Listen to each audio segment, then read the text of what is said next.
The High Court in Johannesburg has granted President Cyril Ramaphosa's interdict against his predecessor's bid to privately prosecute him. This is, however, pending the hearing into Part B of the court matter, which is seeking to have the 15th of December summons by Zuma dismissed. Zuma is accusing Ramaphosa of being an accessory after the fact for failing to take action against prosecutor Billy Downer. However, Ramaphosa argues that Zuma's private prosecution is an abuse of the court's processes and should be stopped altogether. For more on the judgment, we speak to our politics reporter Ziyanda Ngcobo, who was in court for us this morning. Plenty to digest this afternoon, Ziyanda, but let's start with what the justices said when they handed down this judgment.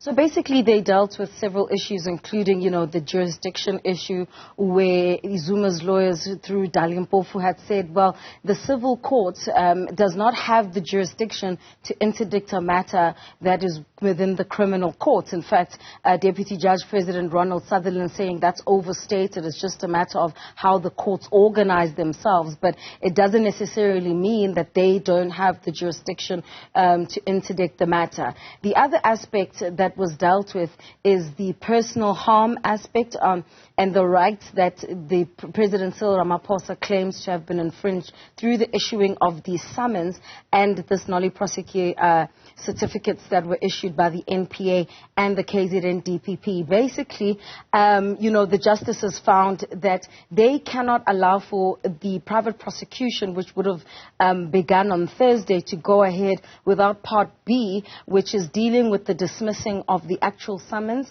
that were issued last year, because then you'll be delving into the merits of the case. And you'll know that President Cyril Ramaphosa was arguing that the basis for this prosecution at a prima facie level, without having delved into the issues, is unlawful. So let's listen to what then Ronald Sutherland had to say earlier. The application is urgent, and the ordinary forms and service provided for in the Uniform Rules of Court are dispensed with.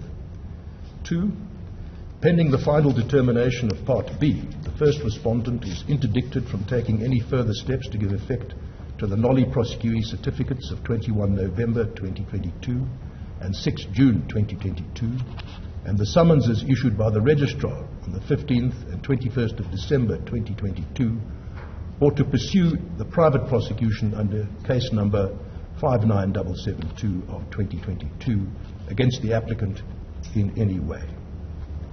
3, the costs occasioned by this urgent application shall be reserved for decision at the hearing of Part B of this case. 4, the parties' representatives are directed to immediately approach the office of the Deputy Judge President Johannesburg to arrange a case management meeting to set an agreed date for the hearing of Part B. So you mentioned the President's personal rights. What did the justices say about that argument?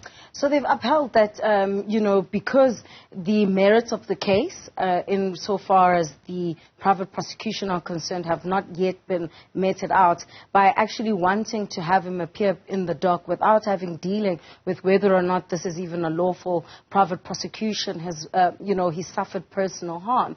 But linked to the personal harm was the issue of, the political ends, which the President had said his predecessor would have inflicted on him through issuing those summons on the 15th of December, which was on the eve of the ANC's 55th National Conference. Ngcobo had argued that if it was so urgent, then why didn't you do it during the conference, the 16th, the 17th, the 18th, before you were nominated and you were ultimately re-elected as president of the organization, and as well as, the step-aside rule being effected as a result of the President being formally charged.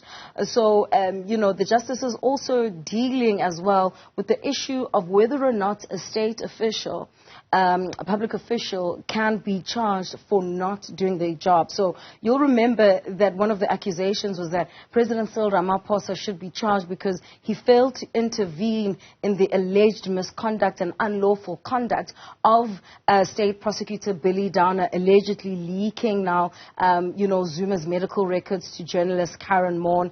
He's the only person who's empowered to institute a commission of inquiry. And basically the justice is saying there's no such thing. Let's listen to what the DJP said earlier. Implicated herein is the question of whether or not in our law state officials who are neglectful of duties are liable to criminal sanctions. respondent contends that they are. This is a proposition that is both novel and radical, with extremely wide-ranging implications for the entire state apparatus. Were one or more of these grounds challenging the validity or applicability of the noli prosecui to be established at the forthcoming hearing, the result would be to invalidate the summons served on the applicant. What is sought by the applicant is a chance to do precisely that. None of these claims, which I have read out, are implausible on their own terms, even if they are ultimately found to be incorrect or inadequate to invalidate the private prosecution. Therefore, in our view, a prima facie case of a right to personal freedom being violated has been shown. So we have some sort of reaction to the judgment. You spoke to Mzwanele Manyi of the Jacob Zuma Foundation. What did he tell you?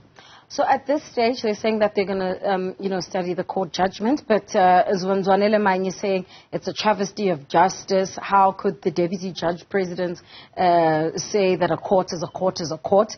To quote him, Mzwanele Manyi verbatim, and that their lawyers will be, deliberating. But him basically saying they won't take this lying down. We've also gotten a reaction then from the president here a short while ago, basically saying that they welcome the decision that was handed down by the South Gauteng High Court, and that it affirms the president's key contentions, namely on jurisdiction of the court to hear the interdict application, which we've just discussed, and the urgency of the matter of a court appearance date based on a prima facie unlawful noli prosecui, which is basically the tenets of his arguments. And basically the judgment confirms the position of the president that the private prosecution is motivated by the ulterior purpose based on spurious and unfounded charges, constitutes as an abuse of private prosecution provisions, and demonstrates flagrant disregard of the law. So clearly, this legal showdown is not over just yet.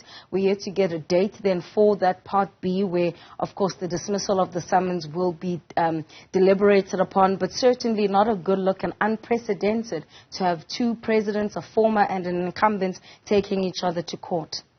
Ziyanda, Ngcobo, for now we say thank you very much for that update. We'll continue to bring you information around this case as it unfolds. Let's tell you about